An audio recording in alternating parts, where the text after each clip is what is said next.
Hello दोस्तों, कैसे हैं आप सब? ठीक है।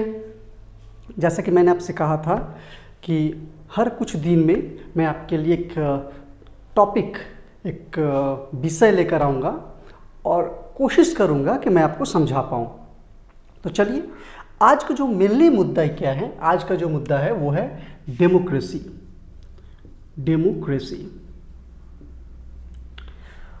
आराम से बैठ जाइए, हाथ में एक पेपर रखिए, एक पेन रखिए। जहाँ पर ज़रूरत पड़े, जहाँ पर आपको लगे कि ये इम्पॉर्टेंट है, इसको नोट करना चाहिए, उसको नोट कर लीजिए। ठीक, चलिए।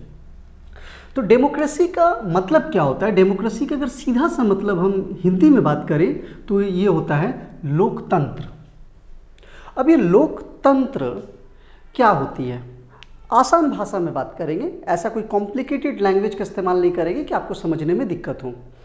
बहुत आसान भाषा में, जैसे कि लोकतंत्र एक प्रकार की सरकार है, गवर्नमेंट है। जैसे भारत सरकार, राज्य सरकार, लोकल गवर्नमेंट, इस तरह की एक सरकार होती है जिसको हम, इसी तरह की एक सरकार बनती है। कैसे? लोकतंत्र। लोकतंत्र एक प्रक्रिया है जिससे एक सरकार बनती है। तो लोकतंत्र एक प्रकार की सरकार बनाने की प्रक्रिया है, या यूं कहें तो एक सरकार बनाने की प्रक्रिया है, फॉर्म ऑफ गवर्नमेंट है, सरकार का ही एक रूप है। जो सरकार कैसे बनती है, इसमें भागीदारी जो होती है वो लोगों की होती है। लोगों की भागीदारी होती है। लोगों की भागीदारी का मतलब, इसमें जनता इंपॉर्टेंट है। मतलब सरकार कौन होगा, ये सरकार कैसी होगी, ये बात कौन तय करेगी? ये बात तय करेगी जनता, पब्लिक। अगर आप भारत की प्रस्तावना को देखें, जो कि लगभग एनसीईआरटी बुक में दी हुई रहती है, सबसे पहले भारत की प्रस्तावना जिसमें लिखा हुआ रहता है हम भारत के लोग। ये जो लिखा हुआ रहता है ना कि हम भारत के लोग, ये पूरे संविधान का सबसे सेंटर पॉइंट है, सबसे कोर पॉइंट है, हम भारत के लोग। यानी जो भारत का संविधान है वो जनता के लिए है, जो भारत की सरकार है वो जनता के लिए है। और भारत की सरकार कैसी होगी, ये निर्णय कौन लेगी? तो जनता ही लेगी। इसका मतलब ये हुआ, इसके कई सारे मतलब है, ये कोई एक लाइन की बात नहीं है, इसको समझने की कोशिश करें। इसका मतलब ये हुआ कि देश, हमारा देश भारत कैसे विकास करेगा, कितने दिनों में विकास करेगा, किस तरह से विकास करेगा, ये सब कुछ लगभग तय है जनता के हाथों में। जनता को इस बात को समझना होगा कि किस तरह से हम सरकार को दें, कैसे सरकार को चुने जो हमारे देश को डेवलप करे, हमारे देश को विकसित करे, हमारे देश को आगे बढ़ाए। ये बहुत बड़ी जिम्मेवारी है, ये कोई छोटी मोटी जिम्मेवारी नहीं है। इस बात को बहुत गहराई से समझिए, ये कोई छोटी मोटी जिम्मेवारी नहीं है, बहुत गहरी, बहुत बड़ी जिम्मेवारी है भारत के लोगों के ऊपर।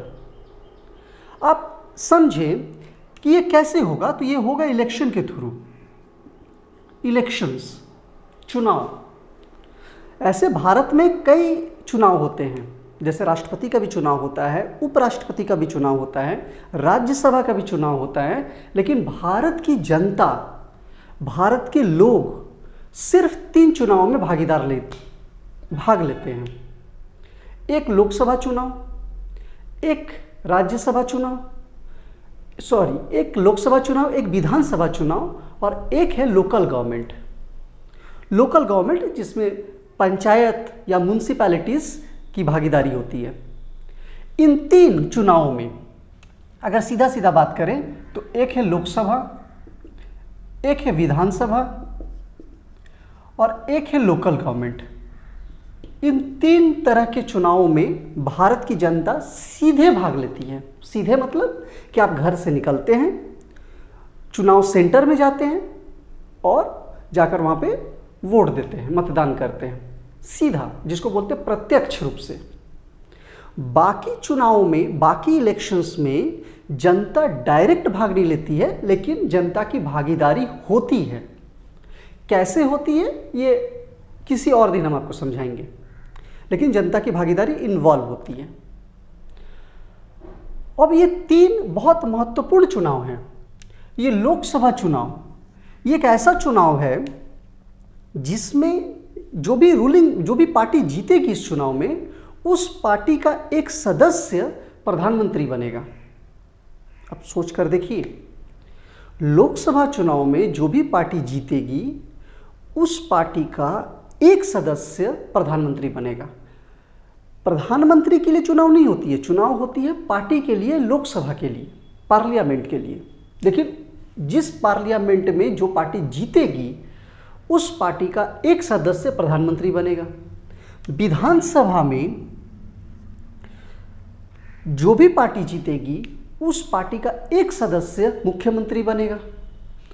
लोकल गवर्नमेंट की अगर बात करें तो लोकल गवर्नमेंट में अगर आप बात करें तो मुखिया, पंचायत, जो कि 1993-94 से संविधान में आई है। तो ये कोई मामूली बात नहीं है, इस बात को समझे कितनी बड़ी जिम्मेवारी है जनता के ऊपर में। एनसीईआरटी जो कि बेसिक किताब होती है, सरकारी किताब होती है, एनसीईआरटी क्लास 6 से डेमोक्रेसी पर जोर देती है। 6, 7, 8, 9, 10, 11, 12 लगातार वो डेमोक्रेसी पर जोर देती है। वो चाहती है कि जो विद्यार्थी है, जो स्टूडेंट है, वो डेमोक्रेसी को समझे। क्यों? क्योंकि आने वाले समय में जब उनका उम्र 18 साल हो जाएगा तो उनको भी देश को बढ़ाने में, देश में कौन शासन करेगा, इसके लिए उनको भी भागीदारी निभानी होगी। बहुत बड़ी जिम्मेवारी है, इसलिए लगातार एनसीईआरटी आपको समझाने की कोशिश करती है कि डेमोक्रेसी होती क्या है और डेमोक्रेसी का मतलब क्या है। ये कोई एक शब्द नहीं है लोकतंत्र, जिसमें हम लोग आमतौर पर बोल देते हैं कि जनता, जनता का शासन। लेकिन आपको ये बात समझनी होगी, ये जनता का शासन का मतलब ये नहीं है। जनता का शासन का मतलब ये है कि अगर कल को सरकार कोई गलती करती है, कोई गलत निर्णय लेती है, तो ये बहुत लगभग सही होगा कि सरकार तो गलती की ही है, सरकार को जितना हम गलत बोलेंगे उससे ज़्यादा गलती भारत के एक मेजॉरिटी, एक बहुसंख्यक लोगों की है जिन्होंने सरकार को चुना है। आप सरकार की आलोचना बिल्कुल करें, अगर वो गलत निर्णय लेती है तो बिल्कुल करें, अगर वो जनता के पक्ष में निर्णय नहीं लेती है तो बिल्कुल आलोचना करनी चाहिए, इसमें कोई शक वाली बात नहीं है। लेकिन बार बार कोई सरकार गलत निर्णय ले, बार बार कोई सरकार जनता के पक्ष में ना काम करे, ये कहना बिल्कुल सही होगा कि भारत के बहुत अधिक संख्या में या राज्य के बहुत अधिक संख्या के लोगों ने एक गलत डिसीजन लिया है। क्यों? इस बात को समझते हैं। देखिए, आराम से समझेंगे तो बातें समझ में आएगी। देखिए, जब इलेक्शंस होते हैं ना, जब इलेक्शंस होते हैं तो जनता जब वोट देती है, जनता जब वोट देने जाती है, किसी पार्टी को चुनती है या किसी सदस्य को चुनती है, इसका मतलब ये होता है कि वो अपनी जनता अपनी संप्रभुता सौंप रही है। वो वोट नहीं दे रही है, वो संप्रभुता सौंप रही है, सोवरेनिटी जिसको बोलते हैं इंग्लिश में। अब इस संप्रभुता का मतलब कि मेरा जो निर्णय होगा, मेरा जो डिसीजन होगा, हम नहीं लेंगे, हम आपको अधिकार दे रहे हैं कि आप मेरे बदले डिसीजन लीजिए।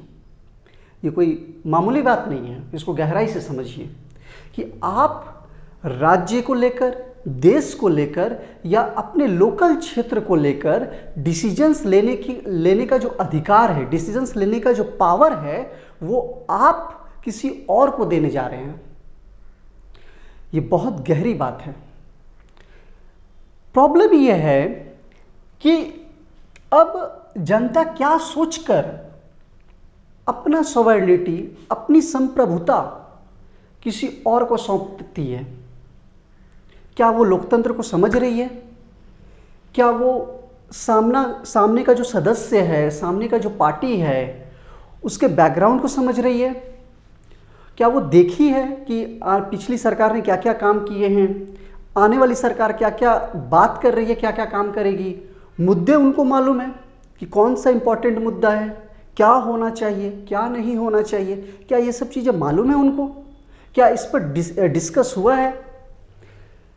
अगर ये सब नहीं हुआ है और सिर्फ एक पोस्टर देखकर, एक गीत सुनकर, एक म्यूजिक सुनकर या एक भीड़ देखकर आप ये चुनाव कर लेते हैं कि मुझे उन्हीं को वोट देना चाहिए, तो मेरे ख्याल से डेमोक्रेसी के लिए खतरा है, लोकतंत्र के लिए खतरा है। ये बातें सिर्फ स्टूडेंट्स को ही नहीं बल्कि उन सभी लोगों को समझना चाहिए जो भारत के नागरिक हैं, जो चुनाव देते हैं, चुनाव में भाग लेते हैं। तो इसीलिए कहा जाता है, कभी कभी डिस्कस भी होता है एनसीईआरटी में। एक दो पॉइंट और भी है, जब अगर आप 10th में हैं या 9th में हैं तो एनसीईआरटी में इस बात को बहुत अच्छे से जिक्र किया गया है कि डेमोक्रेसी का एक पक्ष भी है और डेमोक्रेसी एक विपक्ष में भी है। मतलब यह हुआ कि डेमोक्रेसी एक तरह से ठीक भी है और डेमोक्रेसी एक तरह से खराब भी है। खराब किस सेंस में है कि अगर जनता जागरूक ना हो, तो फिर डेमोक्रेसी का वो फायदा नहीं मिल पाएगा जो फायदा मिलना चाहिए। हालांकि इस बात का हम पूरा समर्थन करते हैं कि जिस तरह की भी सरकारें होती हैं उन सभी सरकारों में से लोकतंत्र सबसे अच्छा है, इसमें कोई दो राय वाली बात नहीं है। लेकिन अगर आप जागरूक हो जाएंगे, अगर आप समझ जाएंगे, कुछ नहीं करना है, सिर्फ एनसीईआरटी को ही अगर आप समझ जाएंगे ना, तो फिर लगभग आपके अंदर में ये बात आ जाएगी कि क्या होना चाहिए। अब जैसे जब भी चुनाव हमारे देश में होती है तो हर पार्टी की तरफ से एक मैनिफेस्टो निकलता है। अब ध्यान से सुनिएगा, हर पार्टी की तरफ से एक मैनिफेस्टो निकलता है। मैनिफेस्टो का मतलब ये कि आने वाले 5 साल में मेरा क्या प्रोग्राम है, कि हम क्या क्या करने वाले हैं आपके लिए। ये एक मैनिफेस्टो होता है, एक पेज होता है जिसमें सारे पॉइंट्स लिखे होते हैं कि क्या क्या करना होता है। अब होता क्या है कि ये जो मैनिफेस्टो है, ये जो बिंदुएं हैं, ये जो पॉइंट्स है, ये सिर्फ लोग उसी समय पढ़ते हैं जिस समय चुनाव होता है। होना क्या चाहिए, मेरी सलाह है, मेरी उन सभी से सलाह है, एक छोटा सा रिक्वेस्ट है कि आपको अगर कोई मैनिफेस्टो कोई पार्टी देती है, आप जिस पार्टी को भी चुने, लेकिन उस मैनिफेस्टो पेपर को रखें, अपने पास रखें। या कोई पार्टी अगर नहीं देती, जैसे लोकल गवर्नमेंट लगभग नहीं देती है, वो सिर्फ बोल देती है, तो जब वो बोल देती है ना, तो उन बिंदुओं को लिखें। आपको करना पड़ेगा, जब तक आप करेंगे नहीं तब तक डेवलप हो नहीं पाएगा, विकास हो नहीं पाएगा, मुश्किल है। तो मैनिफेस्टो को रखें। अब मैनिफेस्टो को रखने के बाद 5 साल रखें, 5 साल बहुत बड़ी बात नहीं होती है, रखें। आप देखें कि उन्होंने जो कहा, उन्होंने कितने कामों को किया, कितने कामों को करने की कोशिश की। इससे पता चलेगा आपको कि आने वाली सरकार कैसी होगी। क्या उसी पार्टी को फिर से हमको चुनना चाहिए क्योंकि उन्होंने जो कहा वो सही है, उन्होंने काफ़ी मेहनत किया, उन्होंने पूरा जोर दिया, जिस बात पर वो बोले थे उस बात पर उन्होंने पूरा जोर दिया है पिछले 5 सालों में, या एक नए चेहरे को मौका देना चाहिए। ये बहुत ज़रूरी है। तो आप डिस्कस करें, आप मुद्दों पर डिस्कस करें, आप डेवलप पर डिस्कस करें कि क्या होना चाहिए। ये सब बातें हम क्यों कह रहे हैं? ये सब बातें इसलिए कह रहे हैं कि 2000 अभी हाल ही में एक संस्था है दुनिया की जिसका नाम है economics intelligence unit, economics intelligence unit, EIU। ये एक संस्था है, ऑर्गेनाइजेशन है, जो दुनिया के डेमोक्रेसी पर एक आंकड़ा देती है कि किस देश की डेमोक्रेसी अच्छी है या किस देश की डेमोक्रेसी लोकतंत्र पर खतरा है। यानी लोकतंत्र है लेकिन वो लाभ नहीं मिल पा रहा है किस देश को। भारत को EIU ने 46वां रैंक दिया है, जो कि चिंताजनक है, ठीक नहीं है। 46वां रैंक दिया है भारत को। भारत एक इतना बड़ा युवाओं का देश जिसमें इतने सारे स्टूडेंट्स पढ़ते हैं, इतने मैक्सिमम स्टूडेंट्स स्कूल जाते हैं, कॉलेज जाते हैं, कहा जाता है कि युवाओं का देश है भारत। उसके बावजूद लोकतंत्र की कंडीशन पे भारत को 46th पोजीशन मिलता है। 2018-19 का भी जहां तक मुझे याद है, उस समय भी भारत की स्थिति ठीक नहीं थी। ये आंकड़े क्या बताने की कोशिश कर रहे हैं? ये आंकड़े बताने की कोशिश कर रहे हैं कि हम पढ़ जरूर रहे हैं, हम पढ़ाई कर रहे हैं, लेकिन हम समझ नहीं रहे हैं। ये आंकड़े ये बताने की कोशिश कर रहे हैं कि हम डेमोक्रेसी को शायद इसलिए पढ़ रहे हैं क्योंकि ये एग्जाम्स में आएगा। बार बार हम इस बात पर बहुत फोकस करते हैं, क्योंकि जब तक आप एग्जाम के लिए पढ़ेंगे तब तक कुछ भी नहीं हो पाएगा। हम ये नहीं कह रहे हैं कि एग्जाम को टारगेट ना बनाएं, लेकिन तरीका सही हो, तरीका सही हो। आप टॉपिक को समझें। डेमोक्रेसी अगर आपके बुक में है तो डेमोक्रेसी को समझ लें, उसके बाद आप तय करें कि कौन सा पार्ट इंपॉर्टेंट है जिसको एग्जाम में लिखा जाना चाहिए।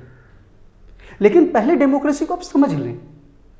बिना समझे डेमोक्रेसी को याद कर लेना इस बेसिस पे कि इसको हम एग्जाम में लिखेंगे तो 5 नंबर मिलेगा या 2 नंबर मिलेगा, ये बहुत दयनीय स्थिति हो जाएगी। फिर देश में बहुत खराब स्थिति हो जाएगी आने वाले समय में। तो डेमोक्रेसी का सीधा सा मतलब होता है कि एक ऐसी सरकार जिसको पब्लिक चुनती है, जनता चुनती है, और चुनती ही नहीं है बल्कि अपनी सोवर्निटी, अपनी संप्रभुता उनके हाथ में सौंपती है। तो बहुत गहरी बात है। तो उम्मीद करते हैं कि आपको कुछ कुछ समझ में आ गया होगा। और इसी के लिए 15 सितंबर को, ये बहुत इम्पॉर्टेंट तारीख है, 15 सितंबर, 15 सितंबर को लोकतंत्र दिवस मनाया जाता है। हालांकि आप में से बहुत कम लोगों को यह मालूम होगा, या बहुत लोगों को आज मालूम चला होगा कि 15 सितंबर को लोकतंत्र दिवस मनाया जाता है, लेकिन है 1997 से मनाया जा रहा है, ये 1997 से। क्यों ये दिवस क्यों मनाया जा रहा है? इसलिए मनाया जा रहा है ताकि आप कम से कम डेमोक्रेसी को ना भूलें, आप याद रखें और अपने देश को विकसित करने में भागीदारी निभाएं। उम्मीद करते हैं आपको समझ में आया होगा। उम्मीद करते हैं आपको बहुत सारी चीज़ें क्लियर हो गई होंगी। और अगर आपको डेमोक्रेसी से रिलेटेड अगर इसमें से कुछ डाउट हो या कुछ भी जानना हो, कमेंट बॉक्स में लिख दें आप, तो कोशिश करेंगे हम कि आपको जवाब दे सकें। ठीक है, चलो, थैंक यू।